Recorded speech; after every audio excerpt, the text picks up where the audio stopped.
ഇനി നമ്മൾ ഒരു ട്രയാങ്കിളിൻ്റെ പെരിമീറ്റർ എങ്ങനെ കണ്ടുപിടിക്കാം എന്നാണ് പറയാൻ പോകുന്നത്.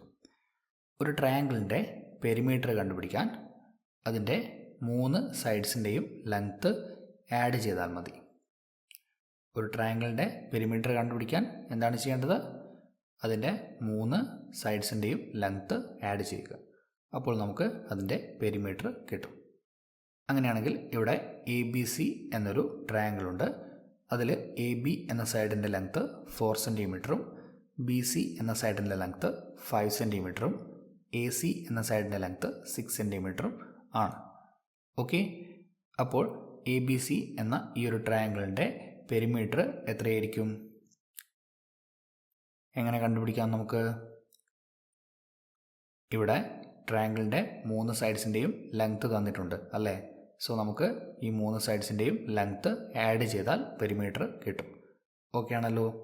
So perimeter is equal to നമുക്ക് എന്ത് എഴുതാം? Perimeter is equal to AB എന്ന സൈഡും BC എന്ന സൈഡും AC എന്ന സൈഡും ആഡ് ചെയ്യണം. AB plus BC plus AC ആണ്. ഓക്കെ ആണല്ലോ. ഈസ് ഈക്വൽ ടു AB എന്ന സൈഡിൻ്റെ ലെങ്ത്ത് എത്രയാണ്? 4 സെൻറ്റിമീറ്റർ ആണ്. AB 4 സെൻറ്റിമീറ്റർ ആണ്. സോ ABക്ക് പകരം നമുക്ക് 4 എന്ന് എഴുതാം. 4 പ്ലസ് BC എന്ന സൈഡിൻ്റെ ലെങ്ത്ത് എത്രയാണ്? BC 5 സെൻറ്റിമീറ്റർ ആണ്.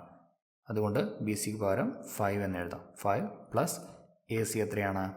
AC 6 സെൻറ്റിമീറ്റർ ആണ്. ACക്ക് പകരം 6 എന്നും എഴുതാം. ക്ലിയർ ആണല്ലോ.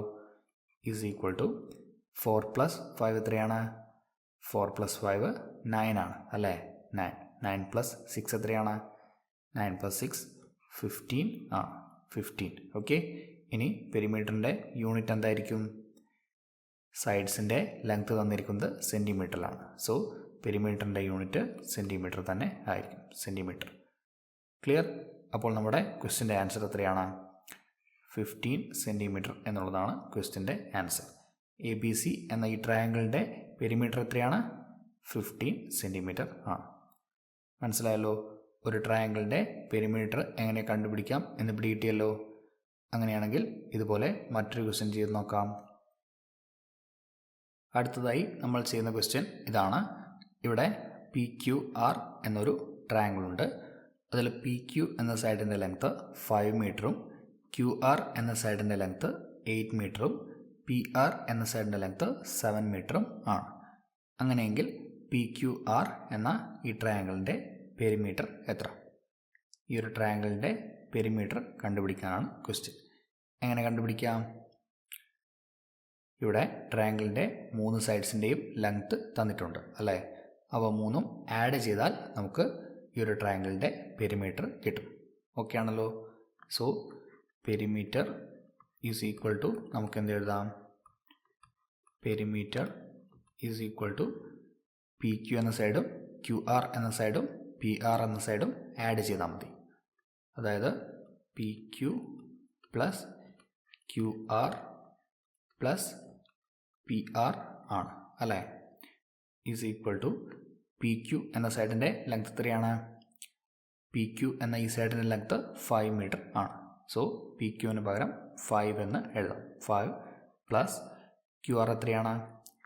QRൻ്റെ ലെങ്ത്ത് 8 മീറ്റർ ആണ്.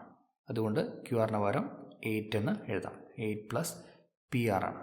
PRൻ്റെ ലെങ്ത്ത് 7 മീറ്റർ ആണ് അല്ലേ? സോ PRന് പകരം 7 എന്ന് എഴുതാം. 7 ഈസ് ഈക്വൽ ടു 5 പ്ലസ് 8 എത്രയാണ്? 5 പ്ലസ് 8 ഈസ് ഈക്വൽ ടു 13 ആണ്. 5ഉം 8ഉം ആഡ് ചെയ്താൽ 13 ആണ് കിട്ടുക. 13 പ്ലസ് 7 എത്രയാണ്? 13 പ്ലസ് 7 ചെയ്താൽ ആൻസർ 20 ആണ് വരിക. 20. ക്ലിയർ? ഇനി 20 എന്ന് മാത്രം എഴുതിയാൽ മതിയോ? പോരാ, പെരിമീറ്ററിൻ്റെ യൂണിറ്റ് കൂടെ എഴുതണം. ഇവിടെ സൈഡ്സിൻ്റെ ലെങ്ത്ത് തന്നിരിക്കുന്നത് മീറ്ററിലാണ്. സോ പെരിമീറ്ററിൻ്റെ യൂണിറ്റും മീറ്റർ തന്നെ ആയിരിക്കും. ഓക്കെ, അപ്പോൾ 20 മീറ്റർ എന്നുള്ളതാണ് നമ്മുടെ ക്വസ്റ്റ്യൻ്റെ ആൻസർ. PQR എന്ന ഈ ട്രയാങ്കിളിൻ്റെ പെരിമീറ്റർ എത്രയാണ്? 20 മീറ്റർ ആണ്. മനസ്സിലായല്ലോ. ഒരു ട്രയാങ്കിളിൻ്റെ പെരിമീറ്റർ എങ്ങനെ കണ്ടുപിടിക്കാം എന്ന് പിടികിട്ടിയല്ലോ. ഓക്കെ, ഇനി നമുക്ക് നെക്സ്റ്റ് വീഡിയോയിലോട്ട് പോകാം.